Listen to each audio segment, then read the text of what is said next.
From the Presidential Palace, Manila, Dateline Malacañang.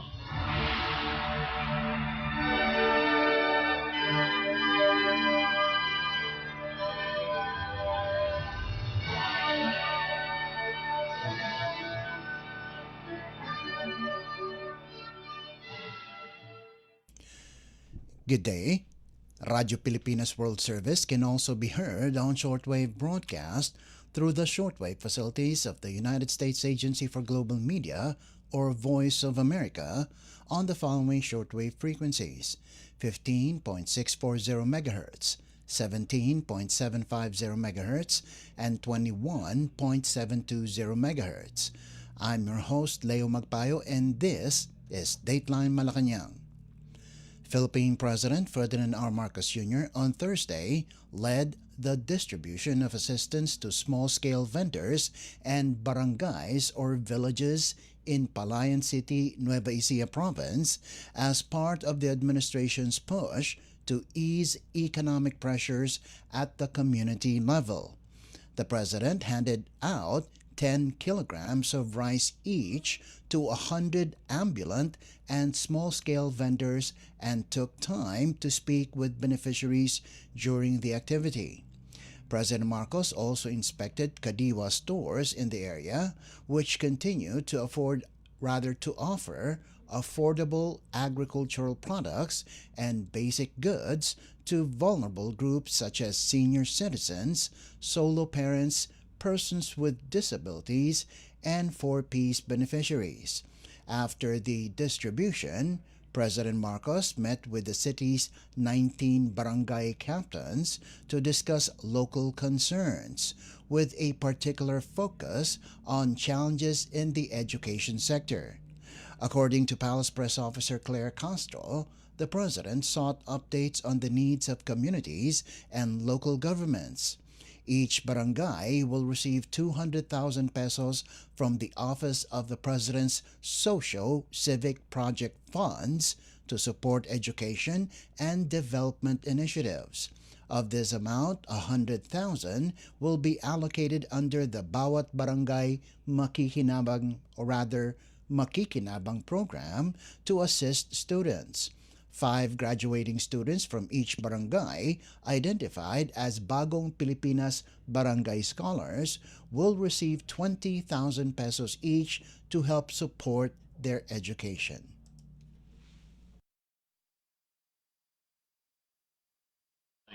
Malacañang.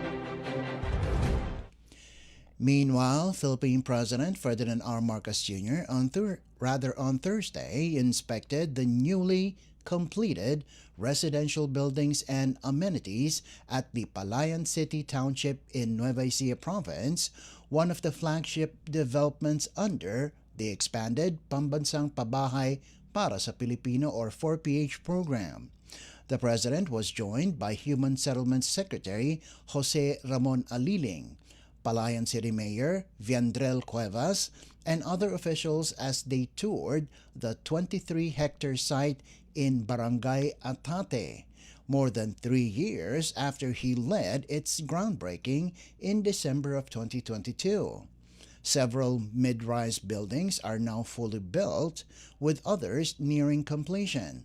Some units are already occupied, signaling the township's transition into a growing residential community. President Marcos also entered select units to check the living spaces prepared for beneficiaries and visited key amenities including the Central Park and Clubhouse before meeting with homeowners. Designed as a vertical housing community, the Palayan City Township will feature 24 buildings capable of accommodating around 22,596 beneficiaries once fully completed. The project integrates open spaces and shared facilities to support a livable, sustainable environment. The development remains open to qualified applicants from Palayan City and interested families from other areas. Dateline Malacañang. Malacañang on Thursday said it will comply with the Supreme Court's order directing Philippine President Ferdinand R. Marcos Jr. and Executive Secretary Ralph Recto to respond to a petition seeking the release of the President's medical examination results, including a hair follicle drug test. Palace Press Officer Claire Castro said the administration will file the required comment within the period set by the High Court, noting that Malacañang will follow the directive. Kung utos po ng Supreme Court yan, ay gagampan na lang po at gagawa po ng comment. En banc earlier instructed President Marcos and Recto to submit their comment within a non-extendable 10-day deadline, clarifying that the order does not automatically give due course to the petition. The mandamus petition filed on April 15th by former House Speaker Pantaleon Alvarez and several others seeks to compel the President to undergo physical and mental examinations, including a hair follicle drug test, and to make the results public. The petitioner cited long-standing but unverified allegations of drug use and raised concerns about the President's fitness for office. The directive comes shortly after the President publicly dismissed health rumors and appeared in media-covered physical activities inside the palace grounds, including jogging and jumping jacks. Malacañang has previously maintained that there is no legal basis to force the disclosure of a president's medical records without proof of serious illness, citing earlier Supreme Court rulings on the matter.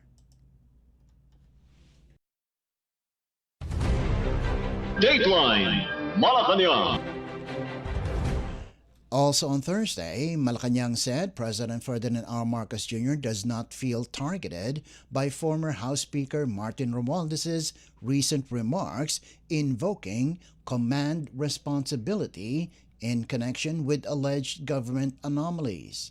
Palace Press Officer Claire Castro stressed the President does not view Romualdez's comments as an accusation against him, noting that the President himself ordered probes as soon as irregularities were reported. Castro said that as early as 2025, President Marcos directed investigations into the alleged anomalies. She emphasized that executive responsibility is not carried by the President alone, pointing out that the administration created an independent investigating body to ensure impartiality and avoid any perception of a cover-up, particularly in cases involving the Department of Public Works and Highways or DPWH.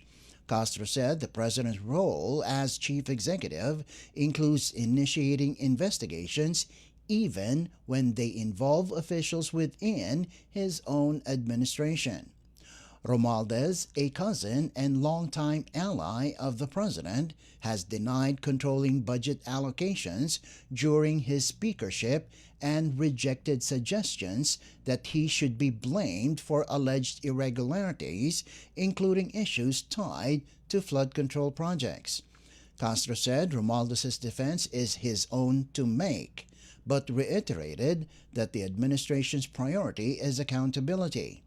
She declined to describe the current relationship between President Marcos and Romualdez, saying she has not personally witnessed any communication between the two. The palace maintained that ongoing investigations will proceed independently, with authorities examining the possible involvement of officials, including those directly connected to project implementation on the ground. Hindi ganun ang tingin ng Pangulo dahil nga po, una po, 2025, nung nakikita niya na mayroong mga anomalya, siya po ang nagpautos na magpaimbestiga. Pag sinabi po nating executive, hindi lamang po ang Pangulo ang nasa executive. Kaya nga po, nagkaroon ng ICI, hindi lamang po nanatili na ad hoc committee ang mag-i-investigate, nag-create ng independent investigating body para po hindi masabing merong kino-cover up, lalong-lalo na patungkol sa DPWH. At sa ating po nadinig ni statement ni dating speaker, sinabi po niya na pag-i-implement on the ground. So, kaya nga po siguro sa ngayon, naiimbestigahan din po ang ibang mga naging opisyal ng DPWH. Because being the Commander-in-Chief, being the Chief Executive, ano po ba ang mandato ng isang presidente? Hindi po ba linisin ang mga anomalya sa gobyerno? Kahit tamaan na ang kanyang administrasyon. So ang ibig sabihin po nito, nung nakita niya, being the President, meron siyang obligasyon na paimbestigahan to at linisin ang kalat na nangyayari sa kanyang administrasyon. Kung meron man. Palace Press Officer Claire Castro. Dateline Malacañang. Malacañang denied claims that the government is restricting Vice President Sara Duterte's foreign travel, saying her requests for travel authority continue to be processed under standard procedures. Palace Press Officer Claire Castro told reporters that records show Duterte filed her latest request on April 14th. She also rejected allegations that Duterte's travel authority was approved at the last minute, explaining that it is common practice for such clearances to be released a day before departure. Ang Vice Presidente, ayon naman po sa records, ay nakakatanggap po ng dokumento para sa travel authority niya a day before her intended vacation. So, hindi naman po siya tinanggihan. Wala pa sa record na kapag siya'y nag-request ng pagbabakasyon or personal trip ng mahabang araw or mahaba na panahon na siya'y tinanggihan. So, para sabihin na last minute resolution or decision to, hindi po ganon. Dahil yun po palagi, normally, nangyayari po ang pagbibigay sa kanya ng travel authority a day before. Stressed that the Vice President remains free to travel unless a legal restriction, such as a precautionary hold departure order, is issued. She added that Duterte, as a public official, is expected to explain matters related to her travel when necessary. Siya po ay isang public servant. Hindi po siya pribado. Hindi po maitatago ang mga bagay-bagay na nais niyang itago. May mga bagay na dapat nalalaman ng publiko dahil siya isang public servant. Katulad nga po nito, sa gitna ng krisis sa Middle East, sa gitna ng mga bilyones na issue na napapaloob ngayon sa Vice Presidente at sa kanyang asawa. Kung kayo ang tatanungin, kung kayo ang Vice Presidente, nararapat ba na magbakasyon? Kung yan po ang nais niya na magbakasyon at mag-world tour, ibigay ang hilig. Considering na wala naman siyang ilbo, wala rin naman na precautionary hold departure order. That was Palace Press Officer Claire Castro. Dateline Malacañang. Malacañang said the government is taking steps to guard against any potential jet fuel shortage as global uncertainties continue to push up aviation costs. The assurance comes after the Civil Aeronautics Board, or CAB, raised fuel surcharge levels from level 8 in early April, to level 19 for the latter half of the month.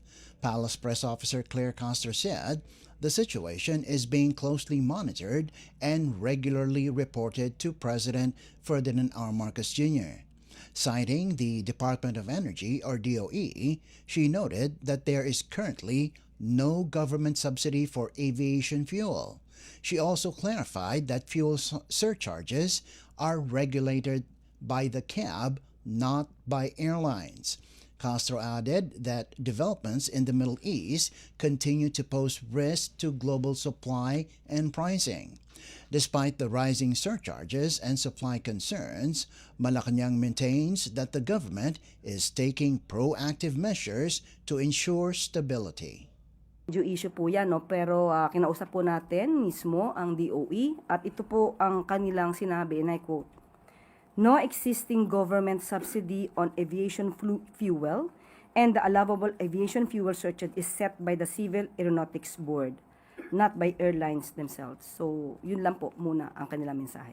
Lagi naman po na inuulat sa Pangulo ito at lahat po ng paraan ay ginagawa po para po hindi magkulang ang supply ng produktong petrolyo sa atin. Yan din po ang naiulat noon na maaaring maging resulta yan dahil sa kinakaharap nating krisis dito sa Middle East. Officer Claire Castro. Dateline Malacañang. Still on Thursday, Malacañang welcomed the International Criminal Court or ICC's decision to confirm charges of crimes against humanity against former President Rodrigo Duterte, formally sending the case to trial. In a statement, Palace Press Officer Claire Castro said, the Philippine government respects the ICC pre-trial chamber's unanimous ruling, calling it a significant step in the pursuit of accountability.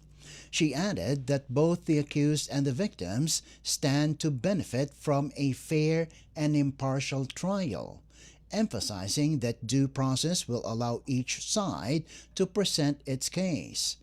The ICC pre-trial chamber found substantial grounds to believe Duterte is responsible for murder and attempted murder as part of what it described as a widespread and systematic attack on civilians in the Philippines between November 2011 and March 2019 in connection with the government's anti-drug campaign.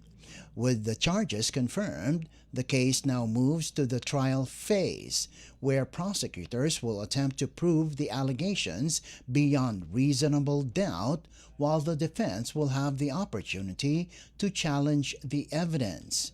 Duterte is accused of crimes against humanity allegedly committed during his tenure as Davao City Mayor and later as president. He has been detained at the ICC facility in The Hague since March 12, 2025. Dateline Malacañang. The Philippine government reported that 1,161 Filipino seafarers have safely exited the Persian Gulf amid heightened tensions in the Middle East, following President Ferdinand R. Marcos Jr.'s directive to ensure the safety of overseas Filipino workers or OFWs. According to a report submitted to the President by Migrant Workers Secretary Leo Magpayo, the safe passage took place from the first week of April until April 18th. In a palace briefing Thursday, Presidential Communications Office and Palace Press Officer Claire Castro said the seafarers were aboard 22 vessels, including 5 cruise ships that successfully navigated out of the area. Castro added that Cacdac assured the President that monitoring continues for other Filipino seafarers still operating in the region.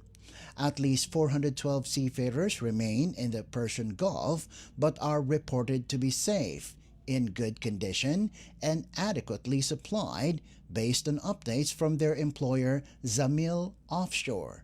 As part of ongoing diplomatic efforts, Malacañang said Cacdac and Ambassador Raymond Balatbat met with Saudi Labor Minister Ahmad bin Sulaiman Al-Raji to express appreciation for the protection extended to Filipino workers and their families. The meeting also tackled continued cooperation on OFW welfare. Cacdac has since returned to the Philippines with 16 OFWs from Riyadh and Jeddah. The government is also assisting 30 additional domestic workers with transportation and accommodation needs. To date, 7,144 Filipinos have been repatriated from various parts of the Middle East.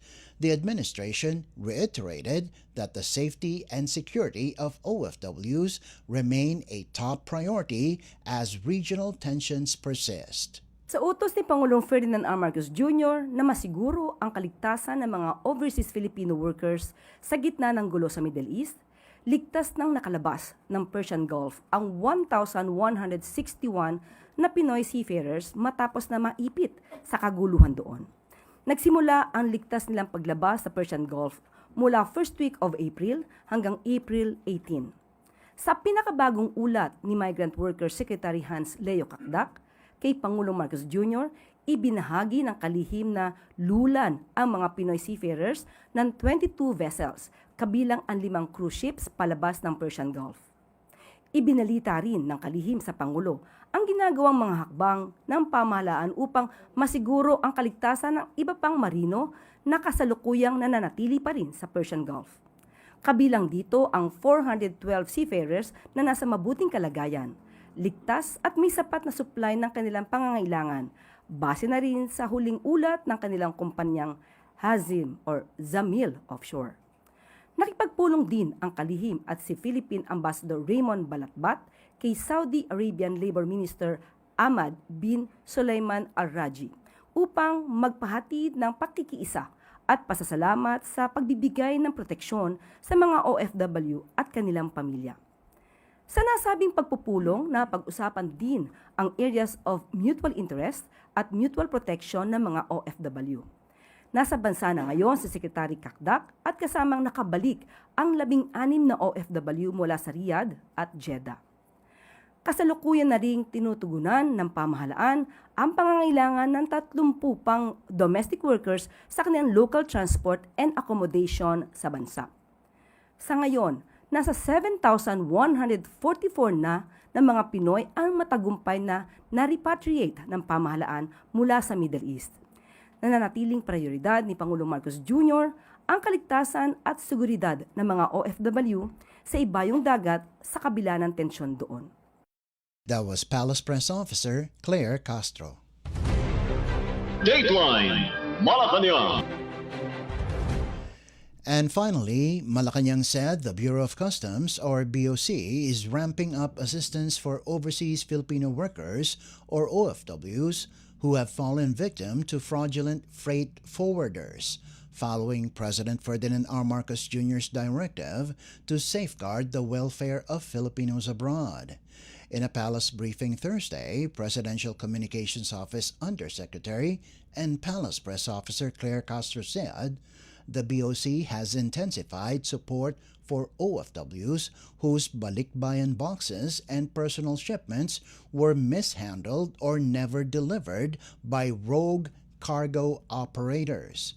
She noted that a large-scale estafa complaint has already been filed before the National Bureau of Investigation, or NBI's Fraud and Financial Crimes Division, against one freight forwarder.